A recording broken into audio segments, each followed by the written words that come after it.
What is going on, guys? Dr. Typo here, playing some Titanfall, and this right here is my official review.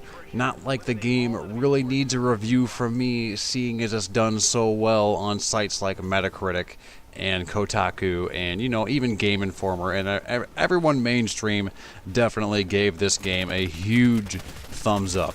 And I'm going to give it a huge thumbs up as well. Of course, I have my own reasons, and some of them are a little biased. I just really like seeing the COD war machine being torn asunder by games like Titanfall, which are sci-fi shooters instead of military shooters. I really like sci-fi much more than the military. I'm tired of seeing the news on my Xbox as well as on Channel 11 every night. I'm sure you understand what it is that I'm talking about. But there are so many things that this game does right and so few things that it does wrong. Not to say that it's 100% perfect, because, you know, nothing really is. There are a couple things that it does kind of screw up on. For example, the game has no narrative whatsoever, despite the fact that there is a single player campaign and there is a little bit of a story there. You are going to have a hell of a time following it when you play the campaign, because the campaign is still just all multiplayer. You're going to be playing the campaign like it's a normal multiplayer match, and you're really going to have no idea that there's really any story elements going on in the background behind you. So instead, you spend the whole of the campaign wondering what sort of, you know, plot it is that you could be missing. Or maybe you don't even wonder this at all, because you're spending so much time just shooting the crap out of the enemies and, you know, saving the day. Of course, I don't really expect that much of a story from a game like Titanfall. It is a video game first, and, you know, it's not really much of a book. It's action, sci-fi, robots, explosions, all sorts of things are happening, and it is definitely, you know, what you want in a shooter game and an action game. You get everything here. There are loads of unlocks to go through, loads of challenges. You can, you know, like in Call of Duty, you can prestige. They have something like that in this, which is called regeneration. And every time you do that, you know, it's just like you prestige. You start back at level 1, have to re-unlock all your stuff, and you get to do all of your challenges over again, and it really adds some replayability to the game, just like it does in COD. But this is Titanfall, and it's not prestiging, it's regenerating. Of course, everyone's still going to call it prestiging, simply because that's what the word for it is, and we can all just thank Call of Duty for that one. Another one of the reasons why I really like this game is because it can be played multiple different ways. If you aren't really that good at shooters, you can still play Titanfall and help your team out in the game mode attrition just by running around and killing bots the whole time. You don't have to get player kills in order to contribute to your team in the game mode attrition. You can just kill wave after wave of grunts and specters, and your team is still going to see some sort of benefit in the form of attrition points, and it's going to help, you know, it's going to help everybody win. And now, like I said, the game doesn't offer much of a narrative or a plot or anything like that, but it does offer intense robot fighting action. With all the robot fighting and even the parkour in this game, you really feel like some sort of a sci-fi badass while playing it.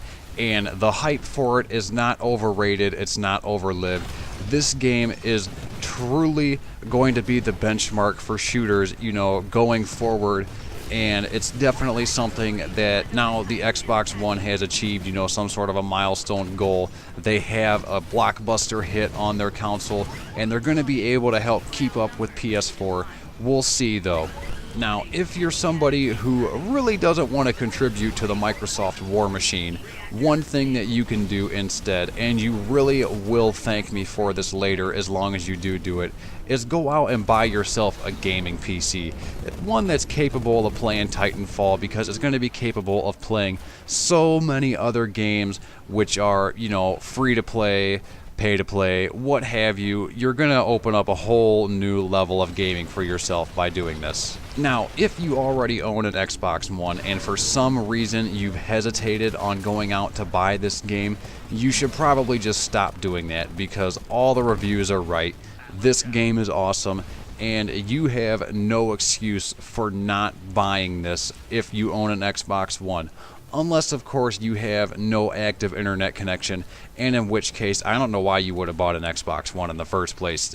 One of their whole policies in the very beginning was going to be always online, so you can anticipate that they're going to have some games that are going to be, always online, and Titanfall is one of them. Which is unfortunately another one of the cons of the game. There is no sort of offline play.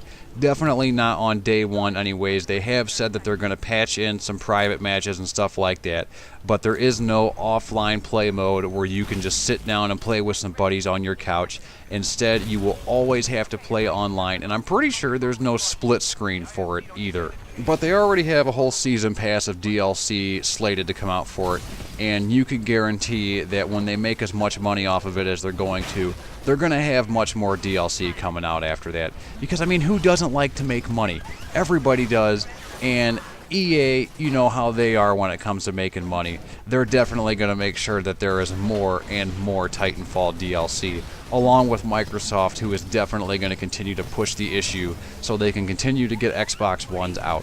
So like I said, if you have not gone out to buy this game, then do it. Go out, get yourself a gaming PC, get yourself an Xbox One. Either one of those things will do you good. You are really going to enjoy this game, especially if you enjoy shooters. But if you don't enjoy shooters or action games, then don't go out and buy this. If you're more of a Tetris kind of guy, don't go out and buy an Xbox One or a gaming PC. Instead, stick to whatever it is you've got, your cell phone, I can imagine, or a Wii, something like that. Whatever it is that you play your casual games on, enjoy that. This is definitely a fun game for anyone who likes action, sci-fi, and giant robots. Hope you guys enjoyed this video. Don't forget to hit that like and subscribe button if you did. Take two and call me in the morning.